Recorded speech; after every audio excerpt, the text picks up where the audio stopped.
Good morning, students. Today we will discuss about a very important environmental movement in India. Not only in India but over the world, it was and is a significant environmental movement.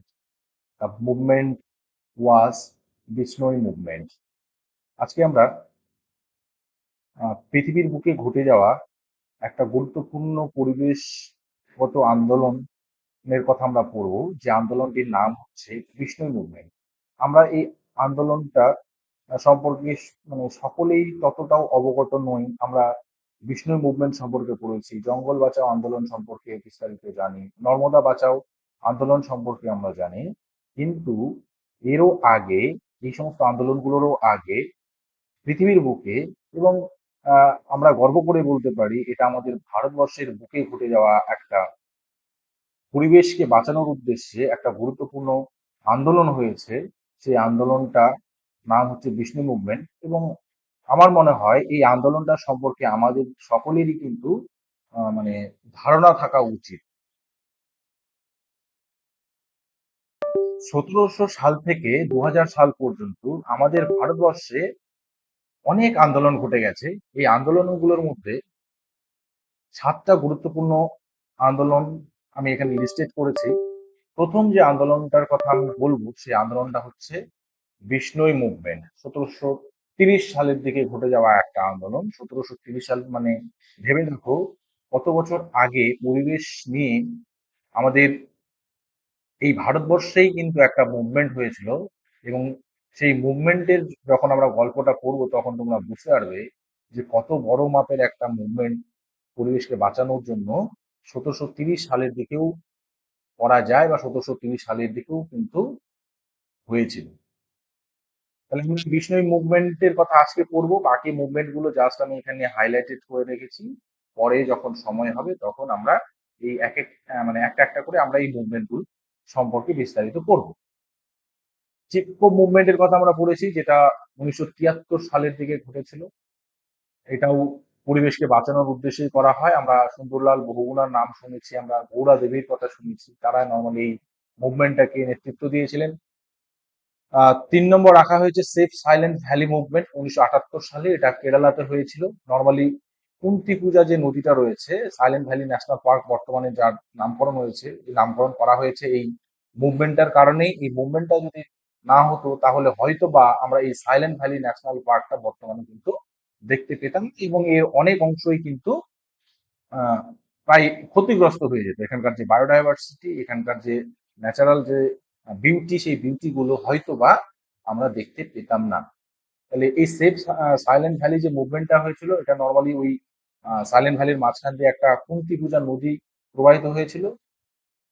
তো সেই কুন্তি পূজা নদীটাতে একটা dam দেওয়ার প্রস্তাব রাখা হয়, যেখান থেকে electric generation করা যাবে। সেখানকার স্টেট গভর্নমেন্ট নর্মালি এটা প্রস্তাবটা দিয়েছিল। তো তার এগেনস্টে গিয়েই সেখানকার যে পরিবেশ বিদ আমরা বলতে পারি, বা সেখানকার যে কমিউনিটির লোকজন, তারা এর এগেনস্টে গিয়ে কথা বলে এবং একটা বৃহত্তর আন্দোলন করে।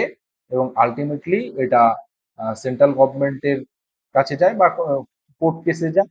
এবং অনেক জল ঘোলা হওয়ার পর ফাইনালি আমাদের সেন্ট্রাল গভর্নমেন্ট এটাকে একটা ন্যাশনাল পার্ক হিসেবে ঘোষণা করে দেয়। 4 নম্বর রাখা হয়েছে জঙ্গল বাঁচাও আন্দোলন। 1982 সালে তৎকালীন সময়টাতে নর্মালি বিহার এবং তোমার কি বলে বর্তমানে যে ঝাড়খণ্ড একসঙ্গে ছিল। তো আমরা বর্তমানে বললে আমরা ঝাড়খণ্ড বলবো, বা তৎকালীন সময়ের কথা যদি আমরা বলি তাহলে বিহার রাজ্যে নর্মালি জঙ্গল বাঁচাও আন্দোলনটা হয়েছিল। বিশেষত ঝাড়খণ্ডের যে সমস্ত জায়গাগুলোতে আদিবাসী অধ্যুষিত এলাকা এবং বন জঙ্গলে ভরা, সেই জায়গাগুলো, যে জঙ্গলগুলো রয়েছে, সেই জঙ্গলগুলোকে বাঁচানোর উদ্দেশ্যেই এই আন্দোলনটা করা হয়। কারণ এখানকার যে ফরেস্ট গুলো রয়েছে, সেই ফরেস্ট গুলো নর্মালি আদিবাসীরাই তাদের যে দৈনন্দিন যে প্রয়োজন, সেই প্রয়োজনে তারা ব্যবহার করতো। কিন্তু যখন এখানকার যে বন জঙ্গলগুলো রয়েছে, এই বন জঙ্গলগুলোতে যখন কিছু কোম্পানি সেখানে নিয়মিত তারা কি করে, গাছ কাটা শুরু করে, এবং তারা তাদের পছন্দ মতো সেখানে বৃক্ষরোপণ করতে থাকে, যেগুলো তাদের কমার্শিয়াল পারপাসে ইউজ হবে। এবং লোকাল কমিউনিটি যখন সেখানে পৌঁছতে পারে না, তখন লোকাল পিপুল গুলো ক্ষিপ্ত হয়ে যায় এবং এর এগেনস্টে গিয়ে আন্দোলন করে। তার নাম হচ্ছে জঙ্গল বাঁচাও আন্দোলন। এপ্টিকো মুভমেন্টের কথা আমরা পড়েছি, এটা 1983 সালে হয়েছিল এবং এটা আমরা জানি কর্ণাটকে নর্মালি এই গাছ কাটাকে কেন্দ্র করেই, মানে গাছ কাটার এগেনস্টে গিয়েই কিন্তু এই আন্দোলনটা হয়। নর্মদা বাঁচাও আন্দোলনের কথাও আমরা পড়েছি, 1985 সালে হয়েছিল। এখানে আমাদের মেধা পাটেকরের কথা আমরা পড়েছি, যে মেধা পাটেকর কি করে নর্মদা নদীতে ড্যাম দেওয়া, বিশেষত যে সর্দার সরোবর ড্যাম, এবং তাকে কেন্দ্র করে যে নর্মদা যে রিভারটা রয়েছে তার অসংখ্য জায়গাতে প্রচুর তোমার ছোট ছোট যে ড্যাম দেওয়াকে কেন্দ্র করে নর্মালি এই আন্দোলনটা হয়েছিল। বিশেষত সর্দার সরোবর যে ড্যামটা রয়েছে, প্রধান ড্যাম, এই ড্যামটার এগেনস্টে গিয়েই নর্মালি তোমার নর্মদা বাঁচাও আন্দোলনটা হয়েছিল। ড্যামের এগেনস্টে বলা ভুল হবে। তো গভর্নমেন্ট কি করেছিল, যে গভর্নমেন্ট করেছিল কি, যে ড্যামটা দেওয়া হবে, অর্থাৎ ড্যামটা থেকে তো জলের লেভেলটা আপার কোর্সের দিকে জলের লেভেলটা বেড়ে যায়। এর ফলে কি হবে, যে তোমার নিকটবর্তী যে অঞ্চলগুলো রয়েছে সেগুলোতে বন্যা হওয়ার সম্ভাবনা থাকে, বা বন্যা হবে এটা অবশ্যম্ভাবী আর কি। তাহলে বন্যা পরিস্থিতি যদি হয় তাহলে লোকাল কমিউনিটিকে কিন্তু সেখান থেকে সরাতে হবে। আর লোকাল কমিউনিটি তো আর এমনি এমনি জমিগুলো অধিগ্রহণ করে সরানো যাবে না। তো তাদের কিছু বেনিফিটস দিতে হবে, বা তাদের রিসেটেলমেন্ট করতে হবে নতুন একটা জায়গাতে। তাহলে এগুলো গভর্নমেন্ট স্কিমে রেখেছিল, কিন্তু প্রতিশ্রুতি মতো সবাইকে কিন্তু এই রিসেটেলমেন্ট ঠিকঠাক মতো করা হয়নি। তো মেধা পাটেকর তিনি এই যে লোকাল কমিউনিটি রয়েছে এদের রিসেটেলমেন্ট যাতে ঠিকঠাক মতো হয় এবং তারা যাতে সুস্থ স্বাভাবিকভাবে জীবনযাপন করতে পারে, সেই জন্যই তিনি কিন্তু গভর্নমেন্টের এগেনস্টে একটা আন্দোলন করেছিলেন। এবং শুধু তিনি আন্দোলন করেননি, তার সঙ্গে অনেক ওনার সহকর্মী ছিলেন এবং লোকাল কমিউনিটি এই আন্দোলনের সঙ্গে যুক্ত ছিলেন। 7 নম্বর গুরুত্বপূর্ণ যে আন্দোলনটা আমাদের ভারতবর্ষের বুকে ঘটেছে, সেই আন্দোলনটার নাম হচ্ছে তেহরিটি ড্যাম কনফ্লিক্ট। অর্থাৎ ভাগীরথী নদীর কথা আমরা সবাই শুনেছি। এই ভাগীরথী নদীতে ড্যাম তৈরি করাকে কেন্দ্র করে নর্মালি এই আন্দোলনটা হয়েছিল। এখানে আমরা সুন্দরলাল বহুগুণার যে ভূমিকা রয়েছে তেহরি ড্যাম কনফ্লিক্ট নিয়ে, সেই ভূমিকাগুলোর কথা আমরা পড়বো। এগুলো পরে যখন সময় হবে তখন এই আন্দোলনগুলো নিয়ে আমি ডিসকাশন করব। কিন্তু আজকে আমাদের আন্দোলনের যে মূল বিষয়বস্তু, সেই মূল বিষয়বস্তু হচ্ছে বিষ্ণুই মুভমেন্ট। যে মুভমেন্টের কথা আমাদের সকলেরই কিন্তু জানা উচিত। এবং আহ একই দিনে অনেকগুলো মানুষ যে মারা গেছে এই আন্দোলনটা করতে গিয়ে, সেই বিষয়টা কিন্তু মানে আমাদের বেশিরভাগের ক্ষেত্রে বেশিরভাগ মানুষের কাছেই কিন্তু এই আন্দোলনের কথা কিন্তু পৌঁছয়। যাকে মানে প্রথমেই দেখিনি যে এই বিষ্ণুই মুভমেন্টটা অ্যাকচুয়ালি হয়েছিল কোথায়। আমরা জাস্ট ডিসকাস করলাম যে ভারতবর্ষের বুকেই এই আন্দোলনটা হয়েছে, এবং ভারতবর্ষের কোথায় হয়েছে যদি আমরা বলি তাহলে আমরা বলবো এটা রাজস্থান রাজ্যের যোধপুরের কাছে একটা ছোট্ট গ্রাম খেজারলি বলে একটা গ্রাম রয়েছে, মারওয়ার রিজিয়নের মধ্যে পড়ে সেটা। তো সেই খেজারলি গ্রামে নর্মালি এই বিষ্ণুই মুভমেন্টটা হয়, এবং এটা সালটা হচ্ছে 1730 সালের দিকে। তাহলে এই মুভমেন্টটার একটু বিষয়বস্তুতে ঢোকার আগে আমরা বিষ্ণুই এই টার্মটাকে একটু ভাঙি, এবং বিষ্ণুই অ্যাকচুয়ালি কি সেই জিনিসটা একটু জানি। তো বিষ্ণুই বলতে দেখো, এটাকে আমরা যদি বাংলায় বলি তাহলে 20 এবং 9, অর্থাৎ 20 যেটাকে 20 বলা হয়, এবং 9, এই দুটোকে একসঙ্গেই কিন্তু বিষ্ণুই বলা হয়।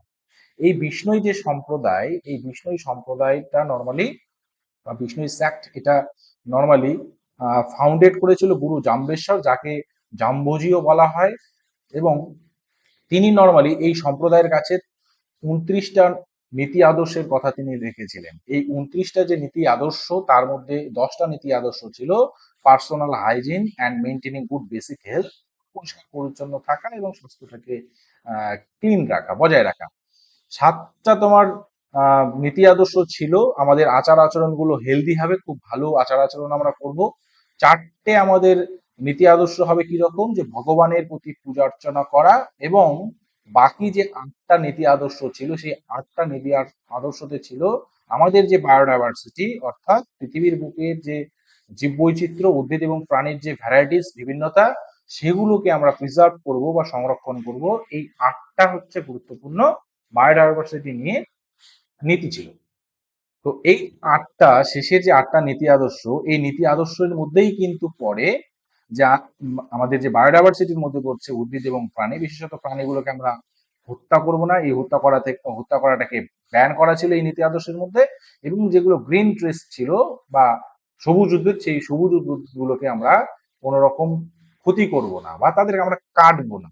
অর্থাৎ এই পৃথিবীতে যত উদ্ভিদ এবং প্রাণী রূপে যে ফর্মটা রয়েছে, সেই ফর্মগুলোকে আমরা কি করব, উদ্ভিদ এবং প্রাণীগুলোকে আমরা প্রোটেক্ট করব। এইরকম ৮টা নীতি আদর্শ ছিল এই বিষ্ণুই সম্প্রদায়ের মানুষদের মধ্যে। আন্দোলনটা যদি আমি প্রেক্ষাপট দেখি, বা এই আন্দোলনটা শুরু হয়েছিল কিরকম পটভূমিতে, তাহলে আমরা বলবো এই যোধপুরের মহারাজা ছিলেন অভয় সিং রাঠোর। তিনি যখন একটা নতুন প্যালেস তৈরি করতে চাইলেন, তখন তিনি কি করলেন, আমরা নর্মালি জানি কি, আমরা যখন কোনো কিছু বিল্ডিং তৈরি করি বা যে কোনো কিছু ইমারত আমি তৈরি করবো, রাস্তা বানাবো বা এভরিথিং, তাহলে আমাদের সবার আগে কি দরকার হয়, আমাদের সবার আগে দরকার হয় আমাদের কিছু কাঠ লাগবে। আর এই কাঠগুলো তো আমরা তৈরি করি না, আমরা কাঠগুলো নর্মালি ইন্ডাস্ট্রি গুলোতে আমরা তৈরি করি না, এই কাঠগুলো পাওয়া যাবে সবুজ উদ্ভিদগুলোকে কেটেই পাওয়া যাবে। তাহলে যখন রাজার এরকম একটা ইচ্ছা হলো যে আমি একটা নতুন প্যালেস তৈরি করব, সঙ্গে সঙ্গে তিনি কি করলেন, সোলজারদের তিনি নির্দেশ দিলেন, ঠিক আছে চলে যাও, আমাদের প্রচুর কাঠ লাগবে, অতএব তোমরা গাছ কেটে নিয়ে এসো। এবং গাছ কোথায় পাবে, খেজারলি নামক যে গ্রাম রয়েছে, যেখানে বিষ্ণুই সম্প্রদায়ের মানুষগুলো আছে, সেখানে প্রচুর গাছপালা আছে, তোমরা সেখানে চলে যাও ফটাফট এবং সেখান থেকে গাছ কেটে নিয়ে এসো। এবার রাজার যখন আদেশ হলো, তখন সোলজাররা সঙ্গে সঙ্গে কি করলো, খেজারলি গ্রামে চলে গেল এবং তারা মানে কোনো রকম সময় নষ্ট না করেই গাছ কাটা কিন্তু শুরু করে দেয়। এবার সৈনিকরা গাছ কাটছে, এবং এই গাছ কাটাটা যেহেতু বিষ্ণুই সম্প্রদায়ের এগেনস্টে পড়ে, বিষ্ণুই যে ধর্ম রয়েছে সেই ধর্মের বিরুদ্ধে চলে যাচ্ছে, তখন প্রথম যিনি এই গাছ কাটাটা দেখতে পান, ওনার নাম ছিল অমৃতা দেবী।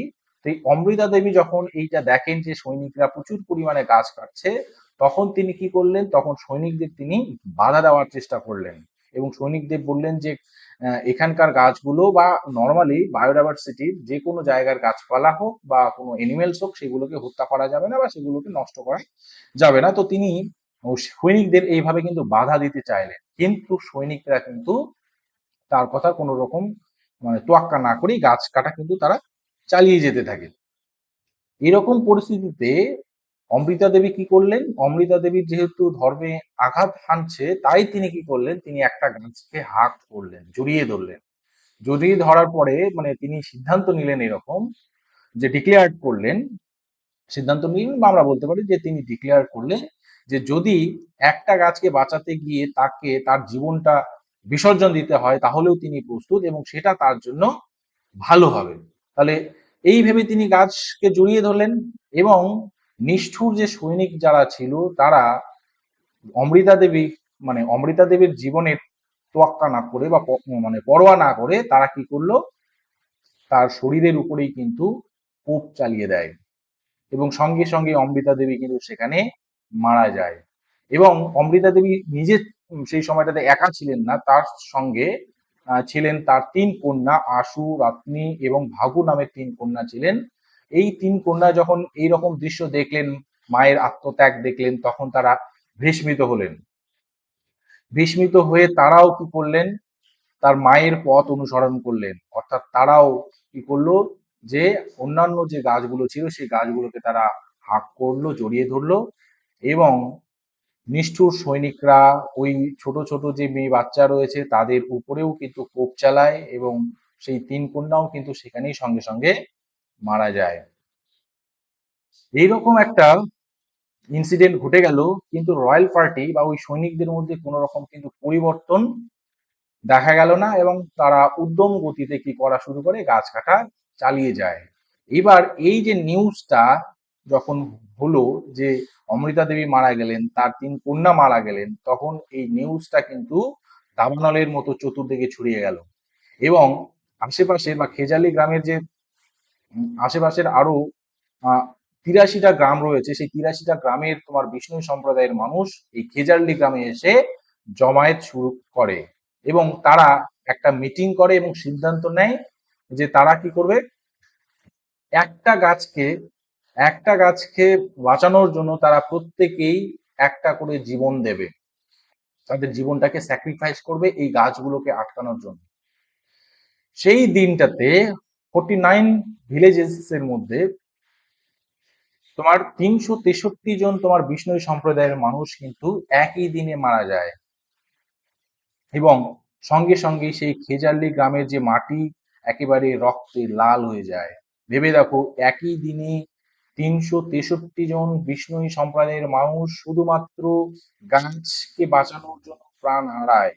আর আমরা প্রতিনিয়ত দেখছি এবং নিজেরাও আমরা এই কাজটা করে থাকি, যে অনবরত গাছ, যে জায়গাগুলোতে গাছের পরিমাণ খুব কম সেই জায়গাগুলোতে কিন্তু গাছগুলোকে আমরা কেটেই চলেছি, যেটা রিসেন্ট আমরা করছি। কিন্তু আজ থেকে কত বছর আগে, ১৭৩০ বলছি, তাহলে ১৭৩০ মানে প্রায় ধরো তোমার ৩০০ বছর আগে, যে সময়টাতে এই পৃথিবীতে প্রচুর পরিমাণে গাছ ছিল, সেখানে যদি এরকম হয় যে কিছু গাছ কাটা হচ্ছে, তাতেও কিন্তু পরিবেশের উপর ততটা ইম্প্যাক্ট পড়তো না। কিন্তু এই সম্প্রদায়ের মানুষগুলো মধ্যে এই পরিবেশ সচেতনতা এতটাই ছিল যে তারা সেই সময়টাতে কিন্তু কি করেছে, এক একটা গাছকে বাঁচানোর জন্য তারা কিন্তু নিজেরা আত্মবিসর্জন দিয়েছে। এবং ভেবে দেখো, একদিনে ৩৬৩ জন মানুষ শুধুমাত্র গাছকে বাঁচানোর জন্য তারা প্রাণ দিয়েছে। মানে কতটা পাগল হলে, কতটা পরিবেশের প্রতি দায়বদ্ধ হলে এইরকম একটা কাজ করা যায়, এটা কিন্তু আমাদের সকলেরই ভাবা উচিত। তো এই হচ্ছে বিষ্ণুই যে মুভমেন্টের কিছু, এগুলো হচ্ছে অ্যানিমেটেড অ্যানিমেটেড কিছু পিকচার।